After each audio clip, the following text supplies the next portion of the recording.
포항에서 가장 큰 교회 남선교회 헌신예배를 인도를 했습니다.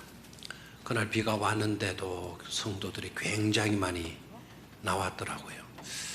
수요일 예배인데도 불구하고 약 한 800명 정도 예배에 참석을 했어요. 본당 아래층이 거의 작고 2층에도 거의 집회에 참석을 했더라고요. 남성교회 헌신예배인데도 찬양대는 여전도에 찬양대가 한 40명 앉아서 찬양을 인도를 했는데 찬양을 잘 하시더라고요. 그런데 한 가지 중요한 거는 찬양을 잘해도 오늘 저녁 우리 하일 찬양대보다는 약간 떨어졌다는 사실에 우리 하일 찬양대 찬양이 굉장히 오늘 은혜로운 곡을 선택을 했고 또 찬양도 은혜롭게 참으로 잘해 주셨습니다. 그 교회의 특징은 교인들 실제적인 생활을 굉장히 강조한대. 예배 생활, 헌금 생활, 전도 생활 철저하게 그거를 점검을 한대. 점검을. 재직들 이상은 주일 낮, 주일 밤 예배는 거기는 없대요. 사부까지 예배를 드리고 저녁 예배는 없고. 그래 헌신 예배가 있으려고 하면은 수요일 저녁에 헌신 예배를 하는 거예요. 그래서 수요일 저녁, 주일 낮 예배, 그리고 새벽 기도회까지. 출석률이 어떠했느냐? 구역별로, 교구별로, 기간별로 매주마다 보고가 올라가야 된대요. 그리고 교구 목사님은 모여서 자기 교구의 그 보고서를 보고 또 보고를 담임 목사에게 한대요. 그리고 예배를 소홀히 하게 되게 되면 바로 지적이 들어간대. 그리고 봉사하는 일에서도 참여를 제대로 하지 않고 마지못해서 봉사를 하고 형식적으로 폼을 재고 그런 거를 절대로 용납을 안 한대요. 그래서 예배 점수가 몇 점이냐, 봉사 점수가 몇 점이냐, 얼마나 영혼을 사랑해가지고 전도를 하느냐 이런 거를 체킹을 한대요. 그리고 연말 가게 되면 우수자들에게는 여행을 그 다음에 형편없이 나온 사람들은 재교육으로 들어간대. 근데 재교육을 받지 않게 되게 되면 신년도 임명을 받지 못한다는 거예요. 어떤 봉사에서도 다 누락을 시킨대. 그 분야에 봉사할 사람이 없어도 잘라버린대. 그러니까 교인들이 아주 열심히 그렇게 섬기고 예배 생활도 비가 오건 눈이 오건 열심히 그렇게 모인다는 그 소리를 듣는 가운데 야, 이 나는 뭐냐 이거. 너무 교인들한테 자유를 준 거 아니냐 이거. 알아서 잘 할 수 있도록. 수요 예배를 안 나와도 집사가 저녁 예배를 안 나와도 한번 야단친 적도 없는 것 같아. 헌금 생활을 제대로 잘하고 있는지 그것도 점검도 제대로 안 하고 있는 거야. 1년에 가도 2년에 가도 10년에 가도 전도를 몇 명 했는지 이것도 제가 사실은 점검을 안 하거든요.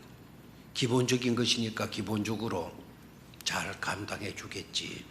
예배 생활, 봉사도 기본적인 그런 에티켓을 가지고 잘 해주기를 바라는 그런 바람으로 해왔는데 이렇게 느슨해진, 어떻게 보게 되면 방법으로는 우리 교회가 하는 것이 나을 건데 실제적으로 따라주지 않으니까 오히려 형편없는 것이 되어버리지 않았겠는가 생각을 해요. 처음에 제가 얼마나 헤매고 가는지 몰라요. 포항까지는 쉽게 달렸어요. 근데 포항 시내에서 여기서 포항 가는 것보다 더 걸렸어요.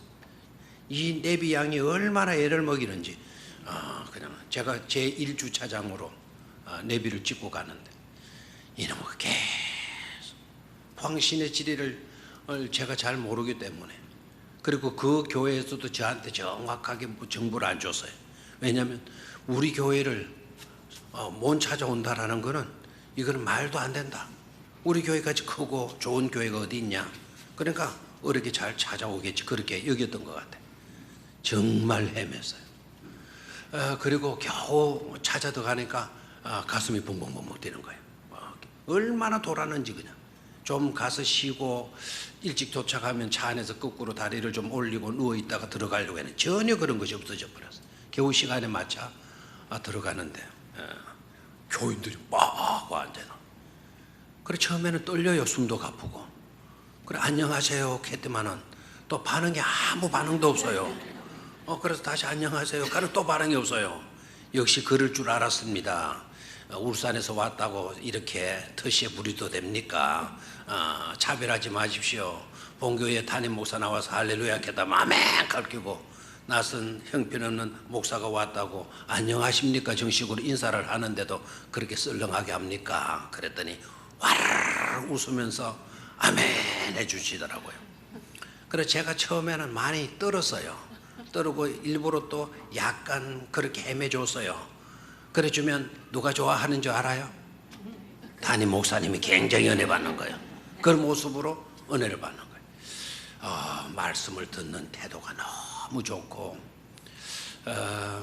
그냥 빨리 들어가는 거예요. 제가 갈렙의 이야기를 좀 그 가서 했는데 평범한 이야기, 쉬운 이야기, 수많이 들었던 이야기인 줄만 여겼던 것 같아요. 그런데 한 10분도 안 넘어가는데 교인들의 반응이 빨려 들어가요. 그래서 갈렙을 마치고 난 뒤에 남성교회 회원들이 후루룩 나오더니 와 목사님 갈렙을 오늘 이렇게 말씀해 주시니까 힘이 납니다. 새로운 것을 깨달았습니다. 비전이 생깁니다. 막 이렇게 나왔어요. 중요한 거는 그 다음인데 마치고 당회장실에 또 내려가 앉았는데 그 교회는 헌신 예배를 마쳐도 다과회가 없어요. 커피도 한 잔 안 주는 교회였대요. 그런데 감사하게도 제가 내려가니까 제가 좋아하는 빵, 그 다음에 주스, 포도주스, 아주 진한 포도주스, 그리고 차도 하나 더 준비를 해놓고 그랬더니 몇 분 장로님도 들어오시고 담임 목사님도 들어오시고 그 남성교회 회장들도 쭉 들어오셔서 인사를 시키면서 내년 1월 달에 그 이순창 목사님 그리고 본교회 손병렬 목사님 그리고 저 세 사람 트리오로 해가지고 신년 집회를 하자. 이순창 목사님은 웃기는 걸로 해가지고 다 끌어서 모아드리고 손병렬 목사님은 젊었으니까 열정으로 선교에 대해서 선포를 하고 오늘 제 설교를 듣고는 말씀에 그렇게 깊이가 있는 줄 정말 몰랐다. 소문으로만 들었는데 듣고 보니까 말씀에 너무 깊이가 있다고. 이렇게 말씀을 보고 이렇게 말씀을 증거하시는 목사님밖에 없다고. 그래서 세 사람이 트리오로 집회를 하기로 결정을 했어요. 그리고 저도 욕심이 생겨가지고 그러면 좋다. 포항중앙교회만 할 게 아니고 우리 교회도 하자. 우리 교회가 먼저 하든지 포항중앙교회도 먼저 하든지 그거 나중에 가서 정하자. 1월 달에 우리 교회 트리오로 하고 포항중앙교회에서 트리오로 하고 그랬더니 울산에 오고 난 뒤에 어느 목사님은 그 소문을 듣고 목사님 그러면 세 분 다 우리 교회 신년 집회 우리 교회도 하겠습니다. 그래가지고 그 교회까지 해서 하기로 했어요. 감사해요 안 감사해요? 감사하죠. 그런데 이놈의 우리 교회에서는 이렇게 해줘도 누구 하나 깊이 있는 말씀이다. 영감 넘치는 말씀이다. 누구 하나 그렇게 깨닫는 사람도 없는 것 같고 감동받는 사람도 없는 것 같고 그래가지고는 생각이 그러면은 소 목사야 네가 우리 교회 오고 내가 너그 교회 가면 어떻겠노? 요 말이 여기까지 올라왔다가 결국 남들이 있어가지고 못하고 그냥 내려왔습니다. 오늘 저녁 우리 7, 8, 9, 여전대 헌신의 배인데 오늘 이 말씀을 통해서 우리 새로운 꿈, 새로운 비전을 가슴에 뜨겁게 품게 되는 역사가 꼭 일어나게 되기를 축원합니다. 오늘 최 권사님이 기도하실 때 참 감동이 되네요. 필리핀 바탕가서 장로교회에서 또 이제는 캄보디아 보로떼아랑 교회 선교에서 그 다음에 이번에는 러시아 북방 선교 쪽으로 우리의 비전을 가질 수 있도록 기도해 주셨는데 굉장히 감동이 되어서요. 필리핀의 바탕가스 장로교회 우리가 이룬 것 아니죠. 캄보디아의 보로떼아랑 교회 우리가 행한 것 아니죠. 누가 행하셨어요? 우리는 생각했을 뿐이고 우리는 꿈꿨을 뿐이고 우리는 그와 같은 비전을 가슴에 품었을 뿐인데 하나님이 필리핀을, 하나님이 캄보디아를 사랑하셔서 하나님께서 세워주신 줄로 믿습니다. 하나님이 우리로 하여금 이제는 러시아 북방 선교를 꿈꾸게 하셨다면 이 일도 반드시 하나님께서 이루어 주시게 되어질 줄로 믿습니다. 오늘 새로운 꿈을 꾸도록 합시다라는 제목인데요. 21장, 요한복음 21장을 본문으로 삼았습니다. 21장 전체적인 구조를 좀 여러분이 알 필요성이 있겠는데요. 첫 번째는 우리 주님께서 부활하셔서 20장, 21장을 보게 되면 평강을 설교하셔요. 뭘 설교하신다? 평강을 설교하신다. 그리고 참 생각난 게 나중에 잊어먹을까봐 혹시 우리 교회에 있었던 이야기들을 너무 밖으로 좀 소문 좀 안 했으면 좋겠어요. 좋은 소문을 많이 내고 제가 이번에 시찰에 가서 너무너무 놀랐어요. 만나는 목사님 장로님들마다 목사님 건강이 안 좋다는 말씀을 들었는데 괜찮아요, 괜찮아요, 괜찮아요. 그래가지고 옛날 나는 수술 받은 그거 나은 적 언젠데요. 나 완쾌 받았어요. 나 이제 매년 안 올라가도 돼요. 2년 만에 올라가도 돼요. 그게 아니고 얼마 전에 안 좋았다며요. 아차 싶은 거예요. 제가 심장이 쪼려고 맥박이 탕탕탕탕 뛰는 그 일 때문에 핑 돌고 어지러운 그것 때문에 이게 좀 헤맸잖아요. 동네방네 소문 다 났어. 제발 좀 그런 소리 안 냈으면 좋겠어요. 그럼 새신자들 우리 교회 가려고 하면 목사 다 죽고 간다더라. 이거 하면 누가 오겠어요? 팔팔해졌더라. 얼굴 굉장히 좋아졌더라. 생기가 돌더라. 성령이 충만한 것 같더라. 이런 소문 좀 제발 내주기를 바라요. 아시겠죠? 오늘 약간 심장이 좀 빨리 뛰는 경향이 있어가지고 조심을 제가 좀 하겠지만은 또 그렇다고 또 가서 또 동네반에 또 소문내고 이러지를 좀 말아주셨으면 좋겠어요. 자, 20장, 21장은 서두에는 무슨 설교를 하셨다? 예수님이 부활하셔서 평강을 설교하셔요. 너에게 뭐가 있을지어다? 평강이 있을지어다. 만나는 사람마다 찾아가셔서 첫 번째 하시는 말씀이 평강 있을지어다. 너희들에게 좋은 일, 좋은 것 중에 좋은 것들로 채워질지어다 라고 선포를 하셔요. 그리고 샬롬이라고 하는 것을 주제로 삼다가 이제는 부활하셔서 세월이 조금 몇 일 이렇게 지나는 가운데 주님의 메시지가 달라지기 시작해요. 이때부터는 우리 주님께서 명령을 하셔요. 뭘 하신다? 명령. 이 명령이라는 말이 좀 듣기 거북하거들랑 당부하신다. 조심스럽게 우리 주님이 이렇게 하는 것이 어떻겠니? 이렇게 해봐. 이렇게 하도록 해. 라고 지시를 하십니다. 됐습니까? 그 명령의 내용, 명령의 내용이 바로 뭔가 하니까 한 자리에, 평안한 자리에 머물러 있지 말아라. 오늘 괜찮다고 안주하지 말아라. 그 안주라는 말을 영어로는 comfort zone이라 그래요. comfort zone. 위로의 영역, 편안함의 지역이라는 뜻이겠죠. comfort zone이에요. 너희들이 지금 현재 상황에 comfort하는 평안한 그와 같은 상황에 놓여 있다고 하더라도 그런 곳에 안주하지 말아라는 거예요. 다시 말하면 상황이 괜찮아요. 살만해요. 편안해요. 부족한 것이 없어요. 그렇다고 해서 안주해서는 안 된다라는 거죠. 그럼 어떻게 해야 되느냐? 타인의 유익을 위해서 살도록 하라는 당부를 해요. 다시 한번 타인의 유익을 위해서 살라고 당부를 하십니다. 이러는 건 별로 또 아멘이 안 나올 것 같죠? 안 나오죠? 누구 좋으라고 살아라는 거죠? 너 좋으라고, 남 좋으라고 살아라고 그렇게 지시를 해요. 너의 지금 현재 상황이 좋아졌지 않냐? 평안, 그리고 편안, 컴포트 존에 네가 있지 않느냐?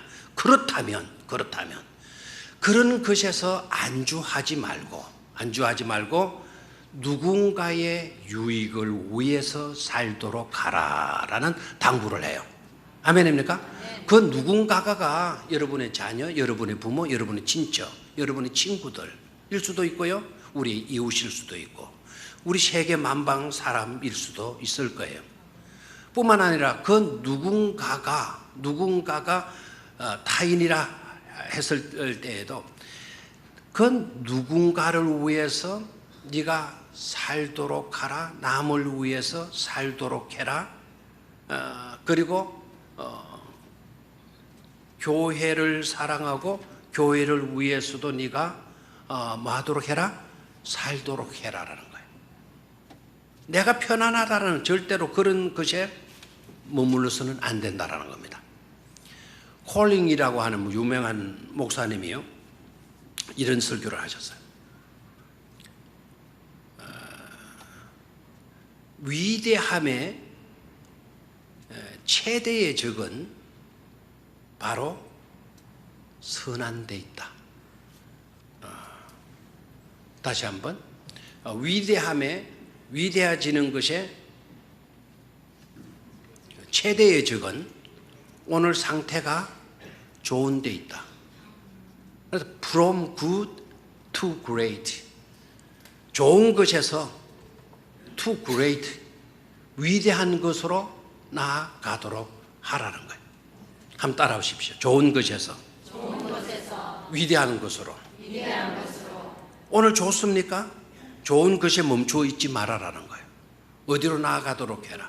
위대한 것으로 나아가도록 하라는 거예요. 좀 더 나은 것으로, 좀 더 대단한 것으로 나아가라는 거예요. 오늘 좋다고 절대로 컴포트 존에 안주하고 있지 말아라는 겁니다. 최대의 적은 바로 뭐냐? 그와 같이 안주하고자 하는 그것이 위대하게 되어지는 데 있어서 최대의 장애물이다, 최대의 적이다 라고 지적을 해요. 대단히 일리 있는 일이라고 생각을 합니다. 우리 교회가 오늘 이 수준에 문제가 없고 어려움이 없고 한다고 해서, 물론 교회가 이래야 돼요. 한다고 해서 그런 상태에 안주해 있으면 된다 안 된다? 안 된다라는 거예요. 좋은 상태에서 어디로 나아가야 돼요? 위대함으로 나아가야 된다라는 거예요. 우리 형편에 바탕 가서 교회를 지었고, 우리 형편에 캄보디아 교회를 지었어요. 포르테아는 교회를 지었어요. 우리 형편에 그렇게 되어진 것도 사실 은혜입니다. 은혜. 근간에 우리나라 경제가 얼마나 힘들어지고 있습니까? 그런 과정 속에서도 교회당을 세워서 헌당하고 아이들이 수백 명씩 이렇게 모여서 예배를 드리는 그런 자리까지 이르지 않았습니까? 이만하면 됐지. 캄보디아까지 우리가 했으면 됐지. 우리 시대는 여기까지 했으면 됐지. 그렇게 안주해서는 된다 안 된다? 안 된다 이거예요.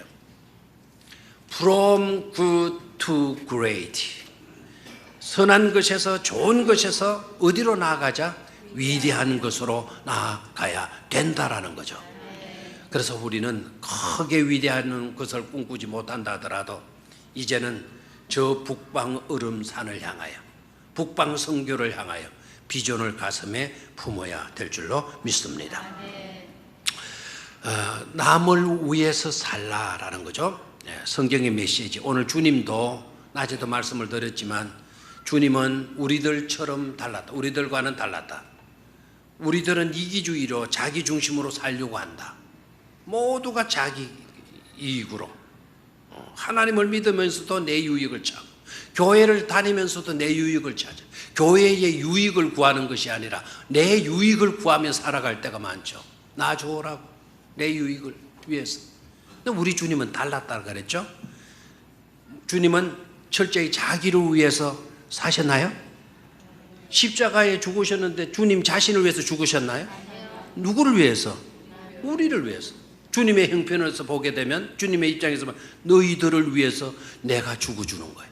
십자가에 죽어주는 거예요. 철저하게 주님은 그런 삶을 사셨어요. 무리를 걸어서 갈릴리 바다를 건넜어요. 주님 이름 드러내려고 그랬나요? 무리를 그리신 분이 저기 있다, 이런 소리, 사람들로부터 그런 감탄의 음성을 듣기 위해서 우리 주님 무리로 걸으셨나요? 우리 주님이 무리로 걸어가신 것은 폼 잡기 위해서, 자기가 유명해지기 위해서가 아니고 물 건너편에 있는 귀신, 군대 귀신 들려가지고 사람 구실 제대로 못하는 그 젊은이를 낳은 기른 그 부모들의 속상함, 그 괴로움, 가슴 찢어지도록 당하는 그 고통을 위해서 무리로 걸어가신 것 아닙니까? 자신을 위해서 사신 것이 아니고 너를 위해서 사셨어요. 그러니까 어떤 사람이요, 그런 이야기를 해요. 목사님, 아닙니다. 성경에도 자기 욕심, 자기 것 주장하고 산 사람이 있습니다. 그래서 깜짝 놀랐어요. 그 사람 신앙의 사람 맞습니까? 그 사람 믿음의 사람 맞습니까? 예, 맞습니다. 그럼 그 사람이 누굽니까? 라고 했더니 갈렙이라 그래요. 갈렙이 무슨 놈의 그런 삶을 살았어요? 그러니까 그분 당당해요. 딱 하는 말이, 갈렙이가 여호수아 앞에 가서 뭐라 그랬습니까? 이 산지를 내게 주시옵소서, 이렇게 하지 않았습니까? 근데 목사님, 그 산지를 그냥 모세가 나에게로 주마고 약속했던 그 땅, 여호수아 당신도 듣지 않았느냐? 모세가 나에게 주마고 약속했던 그 땅, 모세가 준다고 한 것이 아니고 하나님께서 모세더러 나에게 주라고 하나님께서 지시한 말씀인데, 그래서 그러니까 모세가 주는 그 땅을 주장을 하면서, 그러니까 그 갈렙은 자기에게 그 땅은 권리가 자기에게 있다. 그래서 당당하게 자기 권리를 주장한 것 아닙니까? 이렇게 나와요. 그렇게 나오니까 저도 순간적으로 그럴 수도 있네, 맞기도 한데, 순간적으로 저도 당황할 수밖에 없었어요. 근데 여러분 가만히 생각해 봐요. 그래서 포항중앙교회 성도들이 그게 뿅 간 거예요. 완전히 자물쇠 버렸어요. 말이 좀 안 통하죠. 방언을 해놔서 자물쇠 버렸어요. 자물쇠 나라는 무슨 말인지 모르죠? 뭡니까? 기절죠. 놀래가지고. 여러분, 갈렙이가 이 산지를 내게 달라고 여호수아 앞에 나가서 당당하게, 그때 나이가 85세입니다. 85세 된 노인이 당당하게 내게 달라고. 갈렙이가 여호수아 앞에 가서 자기 권리 주장한 줄 압니까? 자기 이권 챙기려고 한 줄 아십니까? No. 그래서 제가 침착하게, 갈렙이가 이 산지를 내게 달라고 한 것은 여호수아에게 그 산지, 헤브론 산지는 짐이었다. 여호수아에게 있어서 그 헤브론 땅은 골칫덩어리다. 여호수아에게 있어서 그 헤브론 지역은 정말 고민거리다. 이 땅을 어떻게 알고, 자기에게 주어진 사명과 본분이 뭔 줄 아시죠? 가나안 땅을 정복하는 거예요. 위에서부터 아래까지 정복하는 거예요.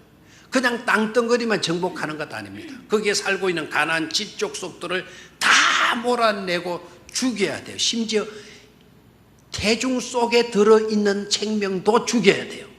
이렇게 무시무시한 그런 사명이 여호수아에게 주어졌던 것이죠. 그런데 헤브론 땅을 정복합니까? 못해요. 이 땅을 정복해야만이 자기에게 주어진 사명을 완수하는 건데 그 땅을 정복을 못하는 겁니다. 아이성 문제 있었지만 결국 아이성 정복했습니다. 다른 모든 여리고성도 다 무너뜨렸어요. 다들 정복했었는데 헤브론 산지를 정복을 못하고 있어요.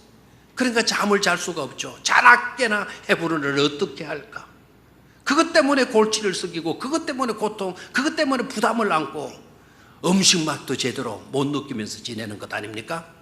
그럴 때 갈렙이가 떡 나가서 뭐라고 그래요? 이 산지를 내게 달라고 그래. 부동산 욕심이 나서 죽기 전에 자기 앞으로 등기부 등본해 놔야 될 것 같아서 No! 당신의 고민거리, 당신의 골칫거리, 당신의 문제, 당신의 고통, 당신의 무거운 그 짐을 나에게 맡겨 달라는 것이었어요. 이러면 아멘이 나와야 되는데 나에게 넘겨달라. 내가 맡으마. 너의 골칫덩어리를 내가 껴안으마. 너의 문제를 내가 껴안으마. 너의 짐을 내가 껴안으마. 결국 누구 좋도록 하는 거죠? 갈렙이가 자기 좋도록 하기 위해서 산지를 달라 한 겁니까? 여호수아 지도자 여호수아를 위해서 달라고 한 겁니까? 이제 분명히 깨닫겠습니까? 성경의 모든 지도자들은 자기를 위해서 산 자들이 아니에요. 하나님의 백성들은 자기를 위해서 살아서는 안 된다는 거죠. 우리가 샬롬의 은총을 입었다고 한다면 우리는 뭐 해야 돼요? 이제는 나 중심에서 너 중심으로 이기주의에서 이타주의로 살아드리는 것, 그런 삶을 살도록 우리가 결단하고 그런 삶을 살도록 몸부림치는 것, 그것이 진정한 헌신이 되어지는 줄로 믿습니다. 사역이라는 관점에서 이 본문 속으로 좀 들어가 보면, 자, 일단 베드로가 고기 잡으러 갔어요. 그리고 열심히 고기를 잡아봤어요. 잡은 것이 있다 없다? 없다. 나는 물고기 잡으러 가겠다. 그랬더니 다른 제자들도 따라 나서요. 나는 뭐 잡으러 가겠다? 물고기 잡으러 가겠다. I'm going to fishing. 나 물고기 잡으러 가겠다. I'm going to fishing. 난 물고기 잡으러 가겠다. 자, 저를 봐요. 그냥 나는 물고기 잡으러 가겠다라고 하는 그 말은 입에만 발려서 나온 말이 아니에요. I'm going to fishing. 그렇게 말한 데에는 내 의지가 벌써 그쪽으로 굳어졌다는 거 아닙니까? 나는 물고기 잡으러 가겠노라. 내가 뭐 했다는 거죠? 의지적인 것으로 결단했다는 거 아닙니까? 결단했다라는 거. 맞습니까? 그래, 자기가 결단해요. 강한 의지를 가지고 나 물고기 잡으러 갈래. 딱 이렇게 나온 거예요. 그럼 물고기 잡으러 갔어요. 육신의 힘으로 열심히 고기를 잡아보죠. 자기의 판단, 자기의 결단으로 열심히 고기를 잡아봐요. 그러면 이 본문에서 우리에게 교훈하는 바가 뭡니까? 3절에서 5절에 그 해답이 나오는데, 그렇게 결단하고 그렇게 자기 의지를 가지고 결단하고 가서 열심히 일해봤지만, 고기 잡아봤지만 소득이 있었다 없었다? 소득이 없었다. 뭘 말하죠? 육신의 힘으로, 육신의 의지적인 결단을 하고 노력해봐도 거두는 것은 있더라 없더라? 없더라라는 거예요. 여러분, 이것을 깨닫기를 축원합니다. 내가 마음으로 다짐하고 생각하고 고민하고 세상적인 모든 논리들, 이성적인 판단 다 동원해가지고 결단하고 행동했다 하더라도, 무지무지에 그것을 바탕으로 해서 수고했다 하더라도, 이랬다 하더라도 거둘 수 있는 것은 있다 없다? 없다라는 것을 오늘 이 본문은 우리에게 교훈해 주고 있어요. 자, 그런데 6절 이하의 말씀을 보면, 그런 베드로에게 우리 주님께서 찾아가셔요. 그리고 그를 만나 주셔요. 그리고 그에게 지시를 하셔요. 됐습니까? 다시 한번, 우리 주님께서 찾아가시고 만나 주시고 말씀해 주셔요. 말씀해 주셨다라는 것은 뭐 해 주셨다는 겁니까? 지시하는 거예요. 오늘 어떻게 지시를 하죠? 오늘 읽었던 본문에서 어떻게 지시를 하고 있어요? 아니, 예수님이 베드로에게 뭐라고 지시를 해요? 너희에게 고기가 있느냐? 대답하되 없나이다. 육시적인 결단을 가지고 열심히 수고했는데 너희들 고기 좀 잡았냐? 하나도 얻은 것이 없습니다. 육신으로 결단해서 노력해봤지만 얻은 것이 없습니다. 그랬더니 6절을 봐요. 이르시되 그물을 뭐하라 그래나요? 배 오른편에 던지라. 그리하면 잡으리라 하시니 이에 던졌더니 물고기가 많아 그물을 들 수 없더라. 이렇게 되어져 있어요. 우리 주님이 찾아가셔서 개입하시고 만나주시고 개입하시고 지시하시잖아요. 맞습니까? 그물을 어디에 던지라고? 네 배의 오른편에 던지라고. Throw your net on the right side of the boat. 그 배의 오른편에 네 그물을 던져라. 그러면 고기를 말해라. 잡게 되리라. 그리하면 잡으리라. And you will find some. 얼마를 네가 잡게 될 것이다 라고 말씀을 해요. 그리고 실제적으로 그렇게 했더니 잡았어요? 못 잡았어요? 잡았다라는 거예요. 잡았다. 우리가 은혜를 받아야 되고 우리가 이 사건을 접하면서 들어야 될 메시지가 바로 여기에 있는 줄로 믿습니다. 주님이 개입하시고 주님이 지시하시고 주님이 지시한 대로 따르기만 하면 뭐는 일어난다? 기적은 일어나게 된다라는 거예요. 그 물에 고기가 가득 차서 그 물이 찢어질 정도로 엄청난 고기가 잡히게 되는 그런 역사가 일어나게 된다라는 것이죠. 아멘입니까? 네. 그래서 주님이 개입하셔야 우리의 삶은 풍족할 수가 있다. 주님의 말씀을 따라야만이 우리는 풍요로운 인생으로 나아갈 수가 있다라는 것을 깨닫게 되는 줄로 믿습니다. 자, 두 번째 중요한 사실은 이 기적이 요한복음에서 다루는 마지막 주님의 기적이에요. 자, 요한복음에서 다루는 마지막 주님의 기적이라고 하는 것은 요한복음에서만 하나는 마지막 기적이 아니에요. 우리 주님이 공생의 3년의 삶을 사신 마지막 기적이 바로 오늘 이 본문의 기적이에요. 그물을 던졌더니 어느 쪽에 던졌다? 오른편에 그물을 던졌더니 고기가 많이 잡혀졌다. 그물을 들 수 없도록 잡혀졌다. 하나도 고기를 못 잡던 사람이 엄청나게 고기를 많이 잡게 되었다. 누구로 인하여서? 예수님으로 인하여서. 그럼 그것이 뭐죠? 기적이죠.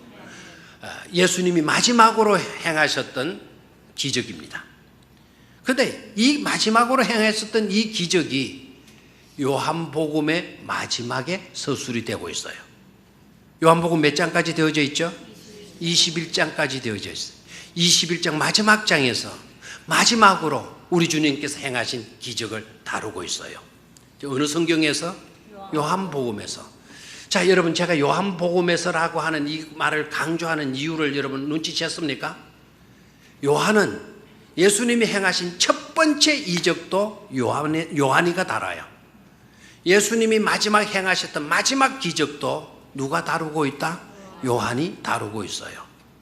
그래서 요한복음 2장에서는 가나의 혼인잔치에 물을 포도주 되게 하신 이적이에요. 최초의 이적이 요한복음 2장에 기록이 되어지고 있어요.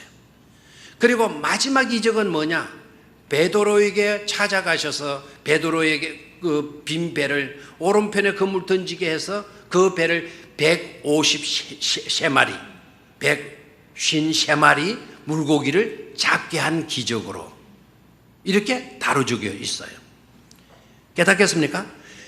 그런데 첫 번째 기적과 마지막 기적을 보게 되게 되면 너무 닮아 있어요. 내용상으로 너무 유사하고 있어요.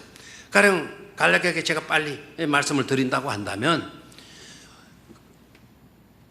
물로 포도주 되게 했던 예수님의 첫 번째 기적이 있기 전에 요한복음 1장에서는 나다나엘의 신앙 고백이 나와요. 당신은 하나님의 아들이시고 당신은 이스라엘의 임금이십니다. 나다나엘이 주님에 대한 신앙 고백을 해요. 그 신앙 고백이 있고 난 뒤에 2장으로 들어가서 예수님이 2장으로 들어가자마자 가나의 혼인잔치 이적을 행하셔요. 마지막 예수님이 행하신 그 이적은요, 오늘 이 이적은 그 바로 앞장에 20장 28절을 읽어보게 되면 도마의 신앙 고백이 나오고 있다는 거예요. 첫 번째 이적의 앞에는 누구의 신앙 고백이 나오고 나다나엘의 신앙 고백이 나오고 마지막 예수님의 기적 앞에는 누구의 신앙 고백이 나오고 있다? 도마의 신앙 고백이 나오고 있다라는 사실이에요. 나의 주님이시요 나의 하나님이시니이다. 도마가 그렇게 신앙 고백을 해요. 그 신앙 고백이 있고 난 뒤에 바로 21장에 들어가서 예수님께서 마지막 이적을 행하시고 계신다는 거예요. 그리고 첫 번째 이적에서는요, 예수님께서 사흘째 되던 날 가나의 혼인잔치에 있어서 거기에 참석하셨다. 사흘째 되던 날이라고 명시가 되어져 있어요. 오늘 우리 주님께서 부활하셔서 제자 베드로를 찾아가셔서 베드로에게 기적을 일으켜 세운 때가 언제 있냐? 부활하시고 난 뒤에 세 번째 제자들에게 나타나셔서 이적을 행하셨어요. 14절로 내려가서 봐요. 22장 14절로. 시작. 이것은 예수께서 죽은 자 가운데서 살아나신 후에 세 번째로 제자들에게 나타나신 것이라. 세 번째, 사흘째라고 하는 이것, 세 번째 사흘째라는 것으로 이어지고 있어요. 가나의 혼인잔치에서는 포도주가 떨어져요. 마지막 이적에서는 베드로의 그물에 물고기가 없어요. 잡혀야 걸려야 될 그물에 물고기가 걸리지를 않고 있어요. 그리고 첫 번째 이적에서는 항아리에 물을 채우라라고 이야기를 해요. 그래서 가득 채웠다라는 이야기가 나와요. 마지막 기적에서는 어떠냐? 배 오른편에 던지라. 그리고 던졌더니 많은 물고기를 잡게 되었다라는 것으로 나오고 있어요. 너무 닮았죠? 그리고 마지막 첫 번째 이적에서는 항아리 6이 있었다고 정확하게 항아리 숫자를 밝히고 있어요. 그냥 항아리 하면 되는데 항아리 6이 있었는데 그 항아리에 물을 가득 채웠다. 그냥 한 항아리, 항아리가 있었는데 물을 가득 채워서 갖다 주었더니 연회쟁이 맛보고 굉장히 극찬했다. 이렇게 해도 되는데 6이라고 하는 숫자를 굳이 밝혀요. 베드로가 물고기를 많이 잡았는데 물고기 숫자가 아까 몇 마리라고 그랬어요? 153마리라고 정확하게 밝혀요. 이거 밝혀봤자 무슨 소용이 있어요? 근데 밝혀요. 첫 번째 이적과 두 번째 이적이 너무 유사하고 있어요. 여기에서 뭘 깨달을 수가 있나요? 요한의 의도를 우리는 읽을 수 있어야 된다라는 거예요. 첫 번째 이적이 있었다고 그것으로 모든 것이 끝나는 것이 아니다. 하나님의 역사는 또 and 다시예요. 아멘입니까? 그때 그 이적이 있었을 때가 아니고 오늘 이 시점에도 동일한 이적, 유사한 이적은 또 다시 일어나고 있는 것이다라는 메시지예요. 우리 교회가 필리핀에 캄보디아에 교회를 세웠대, 헌당을 했대. 그래서 선교 사역이 이루어지고 있대. 기적과 같이 이루어진 거예요. 근데 그 기적과 같이 이루어지는 그 기적은 그 자리에 멈춰서는 안 된다는 거예요. 또 and 다시 again and again. 아멘이 좀 나와야 되는데 뭐라고요? Again and again. 하나님의 역사는 지속되는 것 아닙니까? 주님 다시 오실 그날까지. 아멘입니까? 오늘 아까 제가 시간이 없어서 아까 사역적인 중심에서 7가지 내용을 제가 4가지만 하고 건너뛰어 버렸어요. 요한복음의 21장에 구조가 어떻게 되어지는가 하니까 믿음으로 산 너희들의 죽음이 어떻게 되어질 것인가 그걸 말씀을 하시고 그리고 부활하신 주님이 다시 오시게 된다라는 것을 강조를 해요. 부활하신 주님이 뭐 하신다고요? 다시 오시게 된다. 자, 이것에서 메시지를 우리가 들어야 될 거는 그러니 너네들은 죽음을 기다리는 자가 되지 말아라.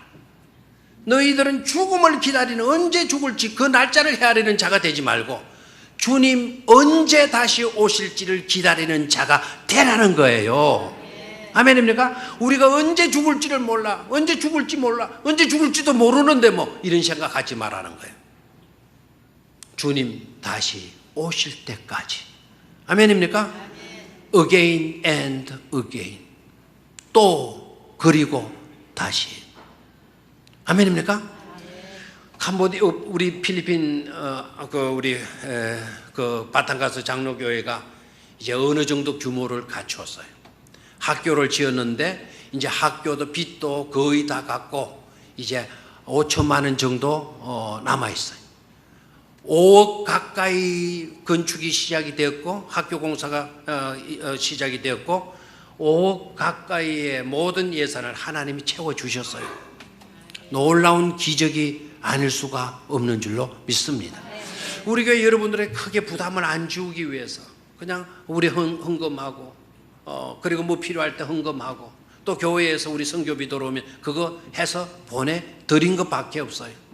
우리는 그 정도밖에 한 것도 없는데 하나님이 이곳 저곳에서 이 사람 저 사람을 통하여 하나님은 그 학교를 거의 완공할 수 있도록 해 주셨다는 사실이에요. 누가 이루어 가셔요? 하나님이 이루어 가셔요. 이제 자립이 되어지면 자립을 선포하게 되고 영돌 선교사님도 거기에서 사역을 마치고 거기에서 뼈를 묻을 각오로 섬겨왔거든요. 하나님이 어떤 비전을 주실지 모르는 거예요. 다시 개척으로 나가실 것인지 다시 선교지를 찾아서 나가실 수도 있고 아니면 거기에 세워진 학교를 통해 더 교육 사업을 원만히 해 나갈 수 있는 그런 선교를 계획할 수도 있고. 캄보디아 지금은 재정적으로 어렵죠. 아직 어른 성도가 많지를 않아가지고 지난번에 우리 김우직 선교사님 설교하고 그리고 그 슈어 쇼케인 전도사님이 나와서 인사할 때 장년 세례자 1호가 나오기를 위해서 기도한다 그랬어요. 여러분 장년 세례자 1호가 누가 될지 우리는 아직 몰라요. 아무튼 그러나 언젠가는 반드시 장년 세례자 1호 아니라 2호, 3호, 4호, 10호, 100호, 1000호까지 나올 수 있는 교회가 되어질 줄로 믿습니다. 아무튼 바람은 그날이 속히 와가지고 저와 우리 장로님들 우리 참여하시는 단기 선교팀들 함께 가서 역사적인 세례 베풀고 오자고요. 그런 날이 오게 되어질 줄로 믿습니다. 하나님이 원하신 우리가 원하고 하나님께서 기뻐하시는 일이라면 그 일을 누가 이루어 주시게 된다? 하나님께서 이루어 주시게 된다라는 거예요. 예수님께서 숯불 준비했어요. 숯불 준비해서 거기에 떡을 준비하고 생선을 구워놔요. 베드로에게 와서 먹으라고 그래요. 조반을 먹으라. 와서 아침 식사를 하도록 해라 라고 이야기를 해요. 여기에서 중요한 메시지가 들어있어요. 왜 예수님께서 친히 숯불을 피우시고 왜 예수님께서 친히 거기에 떡을 준비하시고 생선을 구우시고 계시냐는 거죠. 베드로야, 너 지난번에 숯불 때문에 네 마음에 상처가 있지? 그 모닥불 가해서 너 나 3번이나 부인했지? 너 그것 때문에 너무너무 상처가 되어서 낙심할 때가 많았지? 내가 네 사랑한다고 묻지 않았느냐? 그래도 너 떳떳하게 고백을 하지 못한 건 내가 이유를 알아. 떳떳하게 내가 주님을 사랑합니다. 정말 사랑합니다. 목숨 바쳐 사랑합니다. 네가 그렇게 대답하지 못했다 하더라도 나는 네 마음 알아. 숯불을 피워놓고 비록 그때는 네가 연약해서 장담을 해놓고도 부인을 했을지라도 숯불 피워놓고 내가 마련한 떡 네가 먹어. 그리고 다시 출발하도록 해. 내 양을 먹이고 내 양을 치고 내 양을 먹이라고. 아멘입니까? 지난날 실패했다 하더라도, 지난번 우리가 소홀히 했다 하더라도, 지난번 그와 같은 선교의 사업들을 펼쳐나갈 때 나는 방관자로 있었고 무관심한 자로 있었고 인색한 자로 본의 아니게 있었다 할지라도 이번에 주어지는 이 기회는 놓치지 않게 되기를 축원합니다. 네가 그때 실패했더라도 다시 시작해. 그리고 떡덩어리, 그리고 생선, 이거 너희 생각나지 않냐? 물고기 2마리, 떡덩어리 5덩어리. 그것 가지고도 뭘 일으켰냐? 이적을 일으키고 12강주리를 거두지 않았느냐? 네가 그것 명심해. 다시 네가 출발하도록 해. 오병이어의 기적과 같은 역사가 나타나게 될 것이다라는 거예요. 우리가 꿈꾸고 우리가 나아가게 되면 하나님은 우리에게도 그와 같은 역사를 베풀어 주실 줄로 믿습니다. 마지막 한 가지 더. 오늘 설교로 진행은 많이 못 나갔지만 한 가지만 하겠습니다. 처음에 예수님께서 베드로를 부르셨을 때, 베드로와 안드레, 야고보, 요한, 우리 주님 부르셨을 때 그들을 향하여서 우리 주님이 말씀하신 말씀이 뭔 줄 아십니까? Follow me. 나를 따르라. 아멘입니까? 너네들의 삶의 방식이 있고 가야 할, 살아야 할 그와 같은 생각들, 꿈들이 있겠지만 오늘 이 시간부터는 너희들은 Follow me. 나를 따르도록 해라. 내가 너희들을 뭐를 낚는 어부가 되게 하겠다? 사람을 낚는 어부가 되게 해 주겠다라고 말씀을 해요. 사람을 낚는 어부. 이건 선교고 이건 전도예요. 내가 너네들을 전도인으로 삼아서 사람을 낚는 일에 쓰도록 하겠다라고 하시는 거예요. 자, 그런데 오늘 우리 주님께서 부활하셔서 다시 시리에 빠져서 물고기 잡고 있는 베드로 부르시고 베드로에게 조반 차려놓고 베드로의 그물을 채워주시고 베드로에게 말씀하시고 Do you love me? 너 나 사랑하니? 너 사랑하니? 낮에 말씀드렸어요? 다른 것 제가 더 이상 말씀드리지 않겠습니다. 다른 질문하지 않고 너 사랑하니? 주님이 하십니다. 주님이 하십니다. 주님만이 하십니다. 내 양을 먹여라. 내 양을 치라. 내 양을 먹이라고 이야기를 해. 사람 낚는 업으로 말씀하지 않고 양을 먹이고 양을 치고 양을 먹이라고 말씀을 해요. 다시 말하면 전도에서 교육으로 가라는 거예요.